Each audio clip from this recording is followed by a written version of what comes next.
Je m'appelle Clara Matthews et je suis professeure de sciences dans un lycée d'une petite ville de Pennsylvanie. Je me suis toujours considéré comme une personne sceptique et rationnelle. Après tout, j'enseigne la biologie et la chimie. Mais quelque chose m'est arrivé il y a quelques mois qui a complètement bouleversé ma compréhension de la vie, de la mort et de ce qui pourrait se trouver au-delà. Vous vous demandez peut-être ce qui s'est passé exactement pour que ma perspective change si radicalement. Tout a commencé un samedi matin ordinaire. J'étais sorti pour mon jogging habituel dans les rues paisibles de mon quartier, savourant l'air frais et le rythme régulier de mes pas, quand soudain, j'ai ressenti une douleur vive et intense dans la poitrine. Avant que je puisse comprendre ce qui se passait, mon corps a lâché et je me suis effondré sur le trottoir. Plus tard, j'apprendrai que j'avais subi une crise cardiaque massive causée par une malformation cardiaque congénitale non diagnostiquée. Cela a dû être une expérience terrifiante. De quoi vous souvenez-vous après ce moment? Je m'en souviens très bien, même si ce n'est pas exactement ce à quoi vous vous attendez. L'instant d'après, je me suis retrouvé en suspension au-dessus de mon propre corps. Je pouvais voir les ambulanciers s'efforcer frénétiquement de me réanimer, leurs mouvements rapides et urgents. Mais malgré la scène chaotique en contrebas, j'ai ressenti un sentiment écrasant de calme et de paix. Il n'y avait aucune peur, aucune panique, juste une profonde tranquillité qui m'envahissait. Puis, sans prévenir, j'ai commencé à m'élever, mon être tiré vers le haut à travers un tunnel sombre, en direction d'une lumière brillante au bout. Cela ressemble certainement à une expérience de mort imminente que beaucoup de gens ont décrite. Que s'est-il passé lorsque vous avez émergé dans la lumière? Lorsque j'ai traversé le tunnel et suis entré dans la lumière, je me suis retrouvé dans l'endroit le plus étonnant que je puisse imaginer, un endroit qui semblait exister au-delà de tout ce qui est terrestre. C'était un vaste jardin vibrant, débordant de couleurs si riches et si belles qu'elles semblaient presque surnaturelles. L'air était rempli d'une musique si pure et harmonieuse qu'elle semblait résonner au plus profond de mon âme. Et par-dessus tout, il y avait un profond sentiment d'amour, un amour qui m'enveloppait complètement, qui m'enveloppait sans fin. Ce n'était pas seulement quelque chose que je pouvais ressentir, c'était quelque chose que je pouvais presque toucher, il m'entourait, remplissait chaque centimètre carré de l'espace autour de moi. Avez-vous rencontré quelqu'un dans cet endroit remarquable?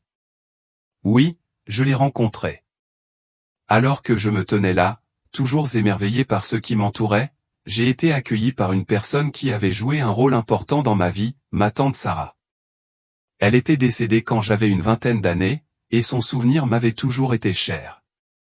Mais la voir dans cet endroit, radieuse et pleine de vie, était quelque chose de complètement différent. Elle avait l'air si jeune et pleine d'énergie, bien plus jeune que dans mon souvenir de la dernière fois que je l'avais vue.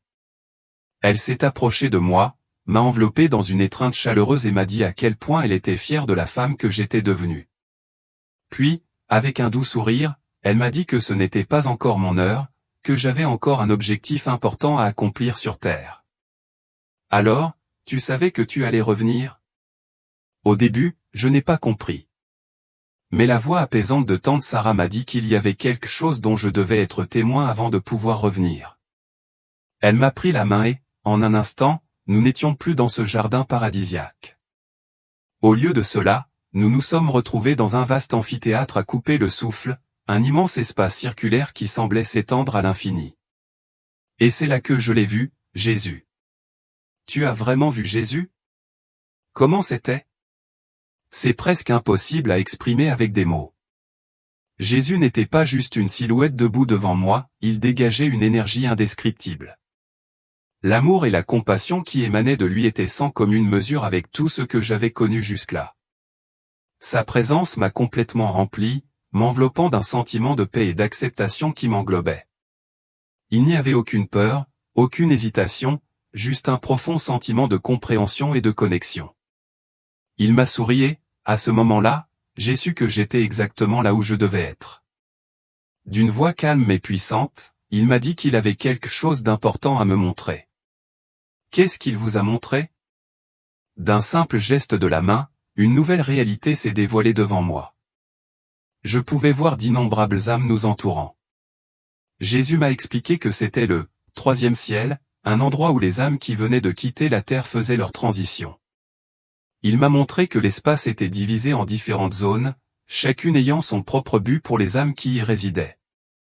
Pouvez-vous décrire plus en détail ce que vous avez vu? Bien sûr. Ce que j'ai vu était à la fois beau et impressionnant. Dans un endroit, j'ai remarqué des âmes en paix, se reposant dans un état de contentement serein. Jésus m'a expliqué qu'il s'agissait d'âmes justes, de personnes qui avaient vécu une vie de bonté, d'intégrité et de compassion. Elles se trouvaient dans un lieu de repos et de tranquillité, attendant la résurrection finale. C'était un espace paisible, baigné de lumière, où elles pouvaient se reposer et guérir avant de poursuivre leur voyage à un endroit où l'amour et la présence divine étaient ressentis à chaque instant. Dans un autre endroit, j'ai observé des âmes profondément engagées dans l'apprentissage et la croissance spirituelle. Jésus m'a expliqué qu'il s'agissait d'individus qui avaient besoin de se développer davantage avant de pouvoir accéder à des royaumes supérieurs. Ils se trouvaient dans un espace d'introspection, travaillant en étroite collaboration avec des enseignants angéliques pour comprendre les erreurs passées et progresser vers une plus grande maturité spirituelle. Avez-vous vu d'autres endroits pendant votre séjour au 3e ciel? Oui, il y avait un autre endroit qui se démarquait, un endroit plus sombre et rempli d'un sentiment palpable d'agitation. Les âmes là-bas étaient agitées et semblaient malheureuses, et leur énergie était différente du calme et de la paix dont j'avais été témoin ailleurs. Jésus, avec un regard de profonde tristesse, m'a expliqué qu'il s'agissait d'individus qui avaient rejeté l'amour et la bonté pendant leur vie sur terre. Ces âmes n'étaient pas punies ou torturées, mais elles étaient séparées de la lumière et de l'amour de Dieu. Il m'a dit qu'elles ne seraient pas abandonnées et qu'au jugement dernier, elles auraient la possibilité de choisir différemment, de se tourner vers la lumière et la rédemption. Cela donne une image très vivante. Jésus a-t-il expliqué ce que vous voyez?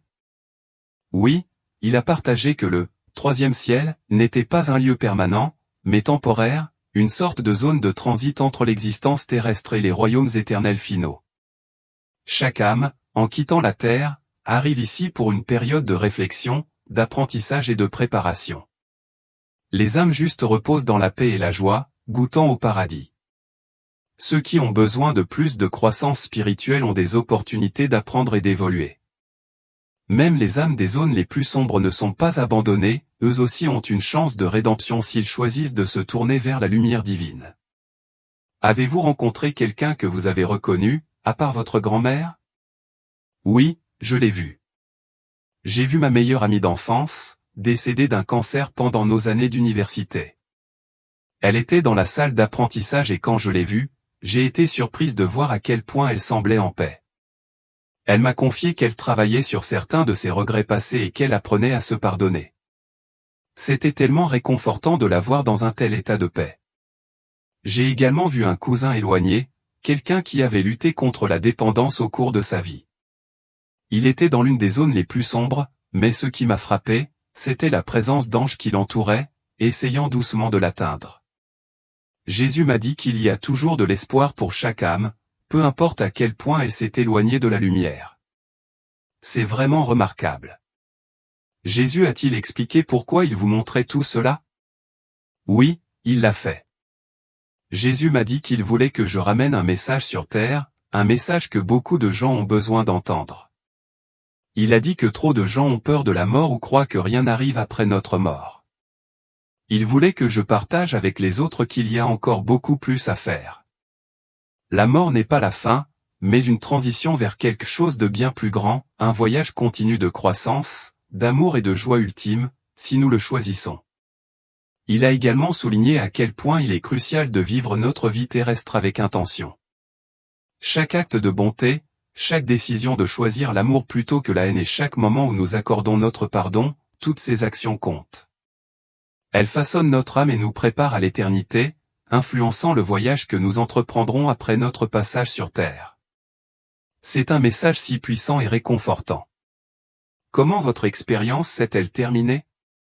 Jésus m'a dit, avec une douce certitude, que mon heure n'était pas encore venue, que j'avais encore un travail important à faire sur Terre. Il a dit que je devais partager ce que j'avais vu, pour donner aux gens de l'espoir et l'assurance qu'ils ne sont jamais vraiment seuls, même face à la mort. Puis, ma grand-mère m'a serré dans ses bras une dernière fois, et avant que je puisse dire un mot de plus, on me précipitait dans le tunnel. Je me suis réveillé au son des ambulanciers, leur voix frénétique alors qu'ils s'efforçaient de me ramener à la vie. Je me souviens avoir eu du mal à respirer pendant qu'ils m'administraient un défibrillateur. Plus tard, j'ai appris que j'étais cliniquement morte depuis plus de 10 minutes. Comment cette expérience vous a-t-elle changé? Elle a tout changé. Je n'ai plus peur de la mort, car je sais maintenant qu'elle n'est pas une fin, mais une porte vers quelque chose de bien plus beau que ce que nous pourrions imaginer. En même temps, j'apprécie à nouveau la vie que je mène en ce moment. Je réalise que chaque instant est une opportunité de grandir, d'aimer et de faire des choix qui s'alignent sur le divin. J'aborde la vie maintenant avec plus de compassion. Savoir que chaque personne que je rencontre est une âme éternelle qui suit son propre chemin m'aide à être plus patiente et plus gentille.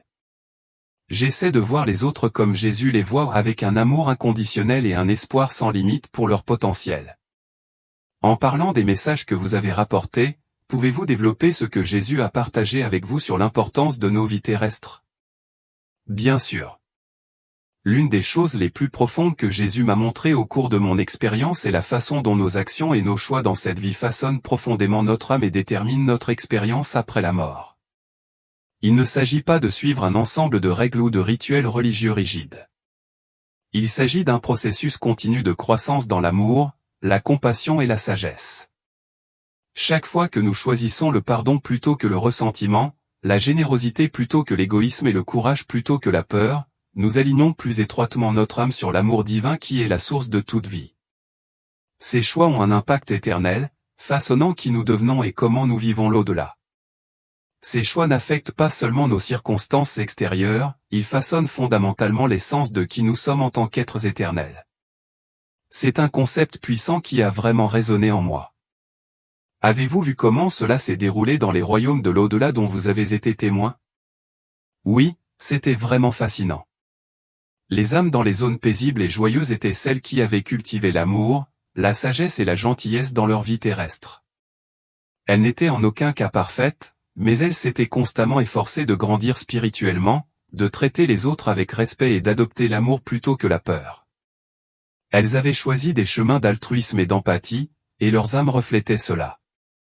Ces personnes ont trouvé la paix et la joie, non pas parce qu'elles étaient parfaites, mais parce qu'elles avaient travaillé pour s'aligner sur des principes supérieurs pendant leur séjour sur Terre. Dans les zones d'apprentissage, j'ai vu des âmes qui avaient vécu une bonne vie mais qui avaient encore des domaines de croissance à aborder. Certaines avaient du mal à pardonner, tandis que d'autres s'étaient trop concentrées sur le succès matériel, parfois au détriment des relations nourricières.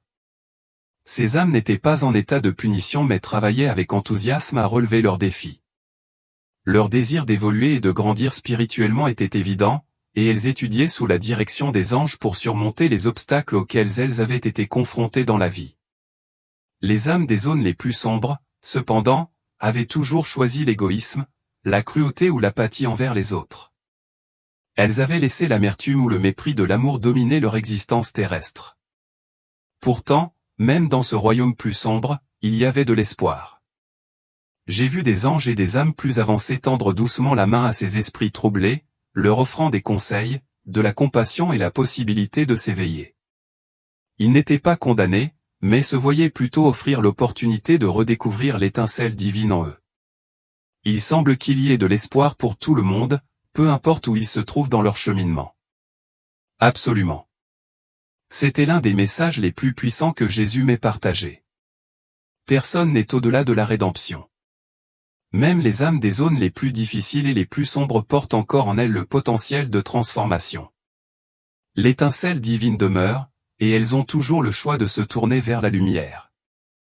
Certains peuvent mettre plus de temps à atteindre ce point, mais l'amour divin n'abandonne jamais personne, peu importe à quel point ils se sont égarés. Avez-vous rencontré du scepticisme en partageant votre histoire avec d'autres? Oh, bien sûr. En tant que professeur de sciences, je suis parfaitement conscient de la difficulté de croire en quelque chose d'aussi extraordinaire, surtout quand il s'agit de quelque chose qui défie la compréhension habituelle de la science et de la réalité. Si cela ne m'était pas arrivé, je n'y aurais peut-être pas cru moi-même. J'ai eu des collègues, et même des membres de ma famille, qui ont considéré mon expérience comme une hallucination provoquée par un manque d'oxygène dans mon cerveau. Mais au fond de moi, je sais que ce que j'ai vécu était réel, plus réel que tout ce que j'ai pu connaître dans ma vie physique. Ce n'était pas seulement un rêve ou un tour de passe-passe de l'esprit, c'était un éveil à une vérité plus profonde.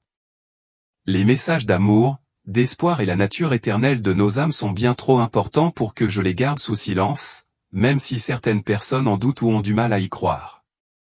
J'aimerais vous demander quelques détails plus précis de votre expérience.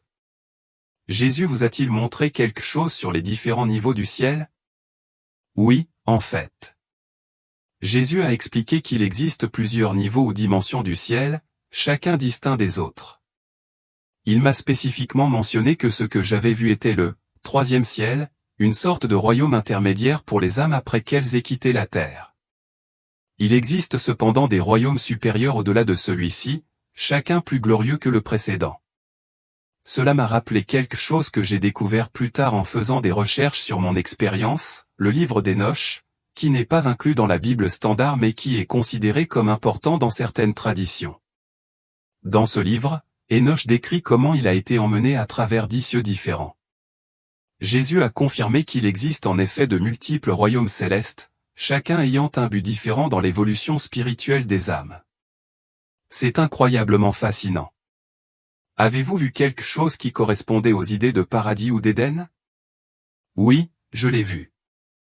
Dans la zone paisible du troisième ciel, il y avait une section qui dépassait tout ce que j'aurais pu imaginer à un endroit qui semblait refléter l'essence même du paradis. C'était comme le jardin le plus parfait que vous puissiez imaginer, mais avec des couleurs, des parfums et une vie bien plus vibrant et vivant que tout ce qui existe sur Terre. Jésus a fait référence à cet espace comme à un reflet de l'Éden ou du paradis. Il m'a emmené vers un arbre spécial dans ce jardin, l'arbre de vie. Il ne ressemblait à aucun arbre que j'avais jamais vu auparavant. Il semblait briller de l'intérieur, rayonnant de lumière, et ses fruits semblaient faits d'or et de pierres précieuses. Jésus a expliqué que cet arbre était une source de nourriture spirituelle pour les âmes de ce royaume, leur offrant force et soutien alors qu'elles avançaient vers une plus grande illumination. Waouh, c'est une image vivante et belle. Vous avez également mentionné plus tôt que vous aviez vu des zones plus sombres dans ce royaume. Pouvez-vous nous en dire plus à ce sujet? Oui, c'était l'une des parties les plus déprimantes de mon expérience. Il y avait une zone qui semblait plus froide, plus sombre et beaucoup plus troublante. J'y ai vu des âmes qui semblaient angoissées, perdues et en quête de quelque chose ou n'importe quoi pour leur apporter la paix. Jésus a expliqué que ces personnes s'étaient détournées de l'amour et de la lumière au cours de leur vie terrestre. Elles avaient fait des choix qui les avaient conduites dans un état d'obscurité spirituelle. Cependant, il a précisé qu'il ne s'agissait pas d'un lieu de punition ou de torture éternelle, comme le concept traditionnel de l'enfer. Au contraire, c'était un état que ces âmes avaient choisi par leurs actions et leurs attitudes pendant leur séjour sur Terre. Mais même dans cet espace sombre, il y avait de l'espoir. J'ai vu des anges et des âmes plus avancées tendre inlassablement la main à ces esprits troublés, leur offrant la chance de se tourner vers la lumière. Il y avait toujours une opportunité de rédemption, toujours une invitation à guérir et à grandir, peu importe à quel point ces âmes semblaient perdues ou éloignées de la lumière. Jésus a-t-il mentionné quelque chose à propos des péchés ou des actions spécifiques qui pourraient conduire les âmes vers les zones les plus sombres? Oui, il l'a fait, et ces paroles ont profondément résonné avec ce que j'ai lu plus tard dans le livre d'Hénoch. Il a parlé d'actions telles que déshonorer Dieu, la corruption, la sorcellerie, l'oppression des pauvres et diverses formes d'injustice. Ce sont quelques-uns des comportements clés qui ont contribué à ce que les âmes se retrouvent dans ces royaumes plus sombres. Mais ce qui m'a vraiment frappé, c'est que Jésus a souligné que le but de montrer aux âmes les conséquences de leurs actions était toujours rédempteur, jamais punitif. Même les royaumes les plus sombres étaient présentés comme des lieux d'apprentissage et de croissance, et non comme des lieux de condamnation éternelle. C'est une image puissante de la façon dont fonctionne la justice divine, centrée sur la guérison plutôt que sur la punition. Jésus a-t-il dit quelque chose de plus sur le jugement ou la responsabilité de nos actes? Oui, il l'a fait, et c'était très différent de la façon dont beaucoup d'entre nous imaginent généralement le jugement. Jésus m'a montré que le jugement ne consiste pas en une divinité qui nous punit pour nos péchés. Il s'agit plutôt de la réalisation de soi.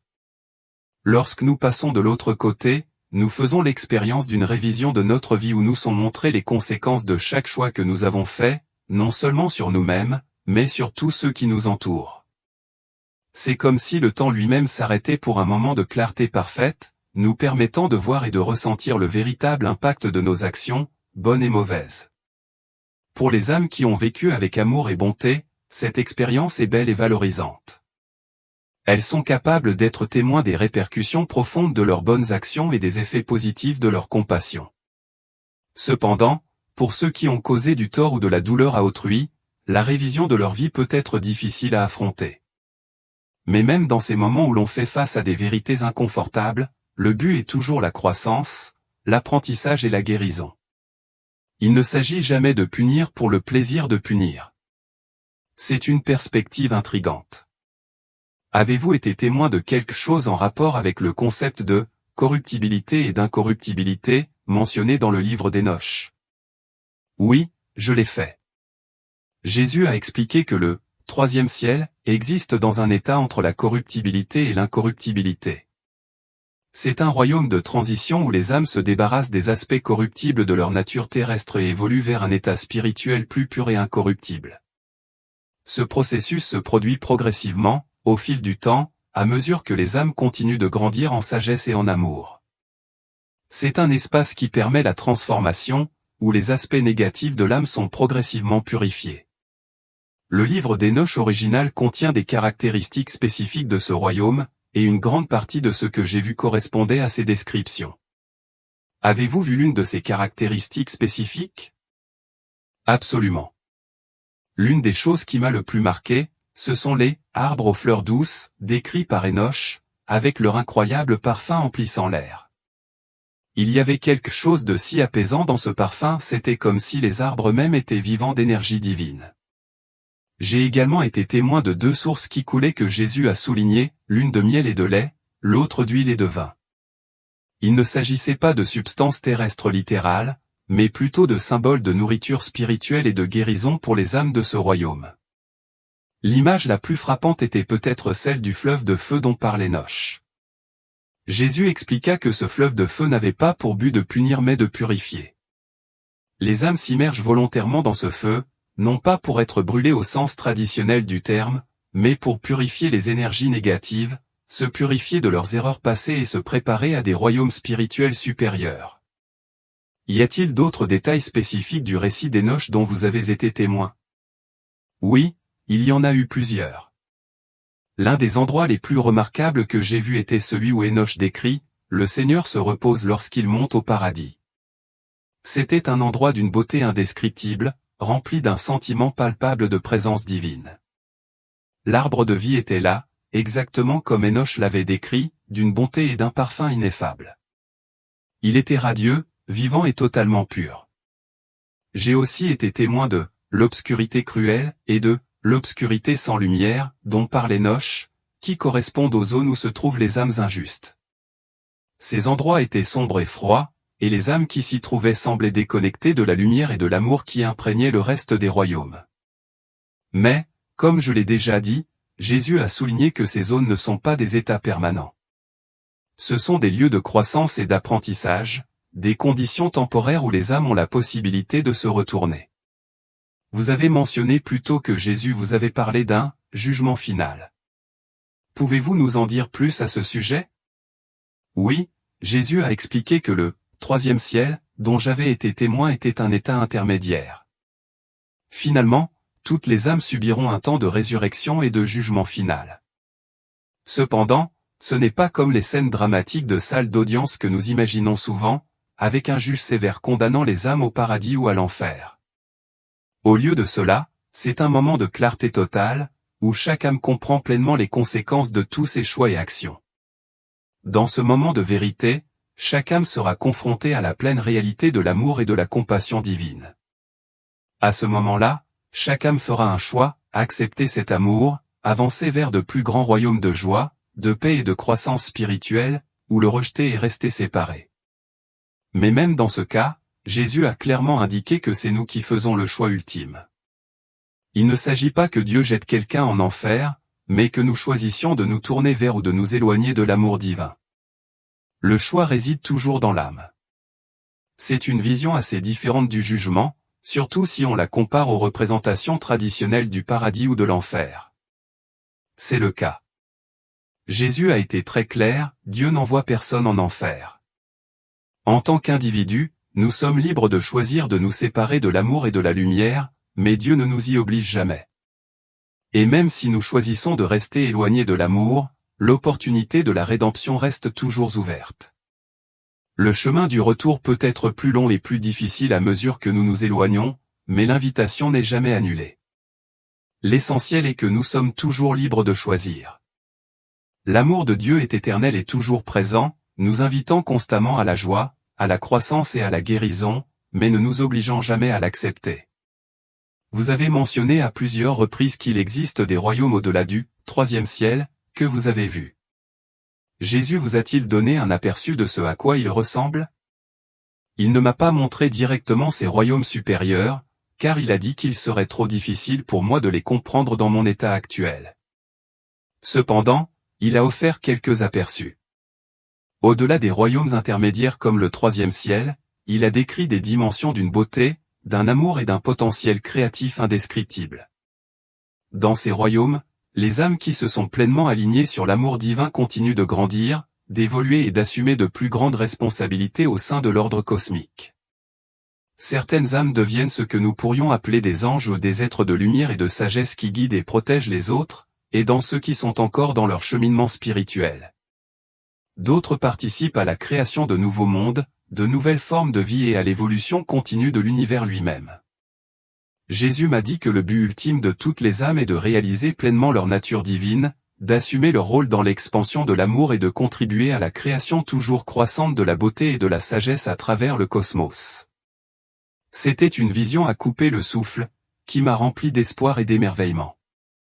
Jésus a-t-il dit quelque chose sur la façon dont cela se rapporte aux différentes traditions religieuses sur Terre? Oui, il l'a fait, et c'était l'un des plus beaux aspects de ce qu'il m'a partagé. Il m'a expliqué que tous les chemins spirituels authentiques mènent finalement à la même vérité, même si la façon dont ils la décrivent diffère selon la culture, l'histoire et le contexte. Il m'a dit qu'il est apparu sous différentes formes tout au long de l'histoire humaine, guidant les gens selon leur compréhension et leur culture, cherchant toujours à les éveiller à la réalité de l'amour divin. Que les gens appellent cette réalité ultime Dieu, Allah, Brahman, le Tao ou autre chose, il a dit que tout pointe vers la même source. Les vérités fondamentales, la reconnaissance que l'amour est la réalité fondamentale de l'univers, que nous sommes tous interconnectés et que nos âmes sont éternelles et en constante évolution sont partagées par tous les enseignements spirituels authentiques. Il a souligné que ces vérités transcendent tout système religieux particulier et que chaque chemin, à sa manière, reflète un morceau de la plus grande vérité divine. C'est une vision très inclusive. A-t-il expliqué pourquoi il y a tant de conflits religieux sur Terre si tous les chemins mènent au même endroit? Oui, il a abordé ce sujet et sa réponse a été à la fois profonde et compatissante. Il a expliqué que les conflits religieux surviennent souvent lorsque les gens confondent le « doigt pointé vers la Lune » avec la Lune elle-même, lorsqu'ils s'attachent davantage à leurs croyances, forme ou rituel religieux spécifique qu'à la réalité sous-jacente de l'amour vers laquelle ces croyances sont censées les diriger. Il m'a également montré comment les forces spirituelles négatives que certains pourraient décrire comme des démons ou des entités obscures travaillent à déformer les enseignements religieux. Ces forces visent à transformer l'amour et la compassion en source de division, de haine et de peur. En déformant les messages originaux, elles poussent les gens à se battre pour des différences plutôt qu'à se rassembler dans une compréhension mutuelle. Mais il a souligné que la lumière est toujours plus forte que les ténèbres et que même ces forces négatives seront finalement rachetées par le pouvoir transformateur de l'amour. Tout cela est si profond, Rachel. Je suis curieuse, Jésus t'a-t-il donné des messages spécifiques pour les personnes de confessions différentes ou pour celles qui ne croient en aucune religion? Oui, il l'a fait. Ces messages étaient profondément inclusifs et compatissants. Pour les chrétiens, il a souligné que son message principal était toujours celui de l'amour pour Dieu et l'amour pour son prochain. Il a dit que cet amour doit inclure tout le monde, quelles que soient ses origines ou ses croyances. Il a exprimé sa tristesse de voir que tant de ses disciples se sont laissés distraire par des arguments doctrinaux, des luttes de pouvoir politique ou des interprétations rigides de ses enseignements. Trop souvent, ils ont perdu de vue le chemin simple mais difficile de l'amour radical et du pardon dont il a fait preuve. Il a exprimé un profond respect pour les traditions et les pratiques des personnes d'autres confessions. Il a dit que les disciples sincères de toute voie, qui incarnent véritablement la compassion, la bonté et la sagesse, sont très proches de son cœur. Il m'a dit qu'il apparaît sous différentes formes dans différentes cultures à travers l'histoire, et que le nom ou la forme sous laquelle les gens le reconnaissent importe moins que la volonté d'ouvrir son cœur à l'amour divin. Pour les athées et les sceptiques, il a fait preuve d'une profonde compassion et d'une profonde compréhension. Il a expliqué que de nombreux athées réagissent simplement contre les versions déformées ou nuisibles de la religion qu'ils ont rencontrées dans leur vie.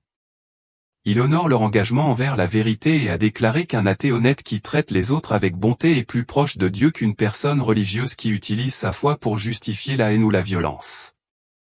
Son message pour tous, quelle que soit leur croyance, était profondément simple: aimez-vous les uns les autres. Traitez chaque personne que vous rencontrez comme si elle était l'être le plus précieux de l'univers, car, dans le grand schéma des choses, c'est le cas. Ce sont de beaux messages. Maintenant, je dois vous demander, depuis que vous avez vécu cette expérience, n'avez-vous plus peur de la mort du tout? C'est une excellente question. Je dirais que je n'ai plus peur de ce qui vient après la mort. Je sais maintenant que la mort n'est qu'une transition vers quelque chose de bien plus beau que ce que nous pouvons pleinement comprendre. Les royaumes de l'au-delà sont remplis de lumière, d'amour et de croissance, et cela m'a apporté la paix. Mais j'ai toujours un profond respect pour le processus de la mort lui-même. Je sais qu'il peut impliquer des douleurs physiques, des luttes émotionnelles et le besoin de laisser tomber cette vie terrestre. Ce n'est pas toujours facile, et il y a une certaine vulnérabilité dans le processus. Plus important encore, j'ai développé une plus grande appréciation de cette vie terrestre. Je comprends que notre temps ici est précieux et unique. Nous avons des opportunités de croissance, d'apprentissage et de création de liens significatifs avec les autres qui ne seront plus tout à fait les mêmes lorsque nous passerons de l'autre côté. Alors, même si j'attends avec impatience ce qui va suivre, je suis pleinement déterminé à tirer le meilleur parti de chaque jour que je passe ici, en aimant profondément, en apprenant constamment et en m'efforçant de faire une différence positive de toutes les manières possibles. C'est une belle perspective. Maintenant, je suis sûr que beaucoup de nos auditeurs se demandent, votre expérience vous a-t-elle donné un aperçu de certaines des grandes questions que les gens se posent sur l'au-delà? Par exemple, nos animaux de compagnie vont-ils au paradis? Oui, c'est une question que j'ai entendue de nombreuses fois. Je suis heureux de dire que, oui, j'ai vu des animaux dans les royaumes de l'au-delà. Jésus a expliqué que toute vie est sacrée et que les âmes des animaux continuent absolument après la mort. Leur progression n'est peut-être pas exactement la même que celle des âmes humaines, peut-être parce qu'elles ne portent pas le même genre de leçons spirituelles, mais elles ressentent l'amour, la joie et la paix de l'autre côté. L'un des plus beaux moments de mon expérience a été de retrouver mon chien d'enfance. Il était tellement plein d'excitation et d'amour, bondissant vers moi comme si nous n'avions jamais été séparés. C'était un magnifique rappel de la nature éternelle des liens que nous formons, même avec nos compagnons animaux. Je crois que, pour beaucoup de gens, ces retrouvailles sont profondément réconfortantes car elles montrent que l'amour transcende non seulement les relations humaines, mais toutes les formes de vie. C'est réconfortant d'entendre ça. Qu'en est-il des autres questions courantes? Retrouvons-nous nos proches? Les âmes sœurs existent-elles? Oui aux deux. J'ai vu de nombreuses retrouvailles joyeuses dans les royaumes de l'au-delà. Les âmes sont réunies avec des êtres chers décédés, et il y a entre elles un amour si pur et rayonnant. L'amour entre les âmes dans l'au-delà ne ressemble à rien de ce que nous pouvons vivre ici-bas, il n'est pas obscurci par l'ego, la peur ou le jugement. C'est l'amour le plus authentique et le plus beau. En ce qui concerne les âmes sœurs, c'est un peu plus complexe que les représentations typiques des films ou des livres. Jésus m'a montré que nous n'avons pas qu'une seule âme sœur. En fait, nous avons de nombreuses âmes auxquelles nous sommes profondément connectés au cours de nombreuses vies. Il peut s'agir de partenaires amoureux, de membres de la famille, d'amis ou même de personnes que nous rencontrons brièvement, mais qui nous laissent un impact profond. L'idée des âmes sœurs ne se limite pas à une seule, autre moitié. Au lieu de cela, nous sommes connectés à un groupe d'âmes et, au cours de nombreuses vies, nous jouons différents rôles les uns pour les autres, parfois en tant qu'amants, parfois en tant qu'enfants, parfois en tant que parents, parfois même en tant qu'adversaires. Ces liens font tous partie de notre croissance et de notre apprentissage, et ils servent tous à nous enseigner l'amour sous ses nombreuses formes. Dans l'au-delà, nous avons la chance de voir la situation dans son ensemble de toutes nos relations terrestres, de comprendre le véritable but qui les sous-tend et la manière dont elles nous ont aidés à grandir spirituellement. C'est un réseau profond et interconnecté d'amour et d'apprentissage. C'est fascinant. Vous avez mentionné plusieurs vies. Jésus a-t-il confirmé la réalité de la réincarnation? Oui, il l'a fait, mais avec quelques précisions importantes. La réincarnation est réelle, mais ce n'est pas quelque chose à laquelle toutes les âmes sont liées. C'est une option pour les âmes qui la choisissent comme moyen de croissance et d'apprentissage supplémentaire. Toutes les âmes ne choisissent pas la réincarnation, certaines peuvent s'incarner plusieurs fois pour acquérir une variété d'expériences et travailler sur différentes leçons, tandis que d'autres peuvent s'incarner seulement quelques fois. Certaines âmes très avancées choisissent de s'incarner même si elles n'en ont pas besoin pour leur propre croissance. Ces âmes peuvent s'incarner pour aider les autres ou pour aider à guider l'évolution spirituelle collective de l'humanité. Jésus a expliqué que la Terre, en particulier, est une sorte d'école intensive pour les âmes. Les défis et la densité de la vie physique offrent des opportunités uniques de croissance qui ne sont pas disponibles de la même manière dans les royaumes supérieurs. La réincarnation fait donc partie du voyage d'une âme, mais elle n'est pas obligatoire. Les âmes peuvent choisir des chemins différents en fonction de leurs besoins spécifiques et de leurs objectifs spirituels. Mais c'est toujours un choix, et les âmes peuvent choisir d'autres chemins de croissance et de service dans les royaumes spirituels si elles le préfèrent. Tout cela est si intriguant, Rachel. Jésus t'a-t-il donné un aperçu du but de la vie humaine sur Terre?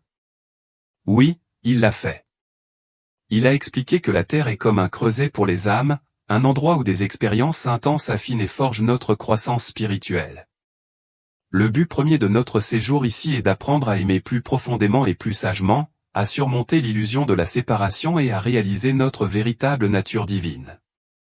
Il m'a montré que les défis et les souffrances auxquels nous sommes confrontés sur Terre ne sont pas des punitions, mais des opportunités de croissance. Chaque situation difficile est une invitation à choisir l'amour plutôt que la peur, le pardon plutôt que le ressentiment, le courage plutôt que la complaisance. Ces choix façonnent nos âmes de manière profonde. Jésus a souligné l'importance du libre arbitre, il a dit que même si Dieu aurait pu créer des êtres qui aiment et obéissent automatiquement, ce ne serait pas le véritable amour. En nous accordant le libre arbitre et en nous plaçant dans un monde de dualité, où nous faisons l'expérience à la fois de la lumière et des ténèbres, nous avons la possibilité de choisir l'amour de manière authentique. C'est ce qui fait de nous les co-créateurs de notre réalité. C'est profond. Cela donne une toute nouvelle perspective sur les raisons pour lesquelles nous pouvons être confrontés à des difficultés dans la vie. Exactement. Jésus ne négligeait pas la douleur et la souffrance bien réelles que les gens éprouvent. Il a fait preuve d'une compassion incroyable pour la souffrance humaine. Mais il a également révélé comment même les expériences les plus difficiles et les plus douloureuses peuvent finalement servir notre plus grand bien si nous les abordons avec courage et ouverture. Il a également souligné que nous ne sommes jamais seuls dans nos luttes. Il y a toujours des êtres spirituels ou des anges gardiens, des guides spirituels et des âmes évoluées qui travaillent pour nous soutenir et nous guider, même lorsque nous ne pouvons pas les percevoir directement. En parlant d'êtres spirituels, avez-vous rencontré d'autres êtres en dehors de Jésus au cours de votre expérience? Oui, je l'ai fait. Outre ma grand-mère et les âmes que j'ai mentionnées plus tôt, j'ai rencontré d'innombrables êtres angéliques. Ils étaient incroyablement beaux, des êtres de pure lumière et d'amour. Certains apparaissaient sous des formes similaires aux représentations traditionnelles des anges, tandis que d'autres étaient plus abstraits, comme des motifs tourbillonnants de lumière colorée. Jésus a expliqué qu'il existe une vaste hiérarchie d'êtres spirituels, chacun ayant des rôles différents dans l'ordre cosmique. Certains se concentrent sur le guidage et la protection des âmes individuelles, d'autres travaillent au niveau planétaire ou même galactique, et certains sont impliqués dans le processus même de création. J'ai également rencontré des êtres qui semblaient venir d'autres mondes ou dimensions. Jésus a confirmé que l'univers regorge de vie, dont une grande partie sous des formes que nous pouvons difficilement imaginer. Il a expliqué qu'à mesure que les âmes évoluent, elles ont la possibilité d'explorer et d'interagir avec de nombreux domaines et formes d'existence différents. C'est époustouflant. Jésus a-t-il dit quelque chose à propos de la vie extraterrestre visitant la Terre? Oui, il a abordé ce sujet. Il a confirmé que la Terre a été visitée par des êtres d'autres mondes tout au long de son histoire. Certains de ces visiteurs ont eu une influence positive, certains ont été neutres et d'autres moins. Cependant, Jésus a souligné que la croissance spirituelle de l'humanité doit venir de l'intérieur. Aucune force extérieure, bienveillante ou autre, ne peut faire le travail à notre place. Il a également déclaré qu'à mesure que l'humanité évolue spirituellement et technologiquement, nous aurons éventuellement des contacts plus ouverts avec d'autres civilisations. Mais cela n'arrivera que lorsque nous aurons atteint un niveau de maturité spirituelle, un niveau où nous pourrons gérer de telles interactions avec sagesse et responsabilité. Fascinant. Maintenant, je suis sûr que beaucoup de nos auditeurs se demandent, Jésus vous a-t-il donné des informations sur les événements futurs sur Terre? Oui, il m'a montré quelques aperçus d'avenir potentiel, mais il a été très clair sur le fait que l'avenir n'est pas gravé dans la pierre. Nos choix collectifs façonnent le chemin que nous empruntons en tant qu'espèce. Il m'a montré que l'humanité se trouve à un tournant crucial. Nous avons le potentiel de créer soit un bel avenir d'harmonie entre nous et avec la planète, soit de continuer sur la voie de la destruction. Le choix nous appartient. Cependant, il m'a également rassuré sur le fait que, quel que soit le chemin spécifique que nous emprunterons, l'humanité finira par connaître un grand réveil spirituel. Ce n'est pas une question de « si », mais de « quand ». Même si le monde est confronté à des épreuves, en fin de compte, l'humanité atteindra un niveau de conscience spirituelle plus élevé. La conversation met magnifiquement l'accent sur la façon dont les choix individuels façonnent nos vies et le monde. Les réflexions que Rachel partage sur son expérience de mort imminente reflètent une compréhension profonde de l'interdépendance de toute chose et de l'impact profond de la croissance personnelle, de l'amour et de la gentillesse. Voici une répartition des thèmes clés. 1. Le pouvoir des choix personnels. Rachel souligne comment chaque acte de gentillesse, de pardon et de défense de ce qui est juste contribue à l'évolution spirituelle collective de l'humanité. Le message est clair, en nous concentrant sur la croissance spirituelle et en pratiquant l'amour au quotidien, nous influençons tous l'avenir de manière positive. 2. Le respect de la planète. L'importance de prendre soin de la Terre est soulignée, avec la révélation que la Terre elle-même est un être vivant avec sa propre essence spirituelle. Notre traitement de l'environnement a donc une signification spirituelle et a un impact direct sur le réseau cosmique plus large. 3. Science et spiritualité. Rachel aborde son travail de professeur de sciences avec une perspective plus ouverte et plus large. Tout en soulignant l'importance de la méthode scientifique, elle encourage également les étudiants à rester curieux et à considérer la science comme une voie complémentaire vers la spiritualité.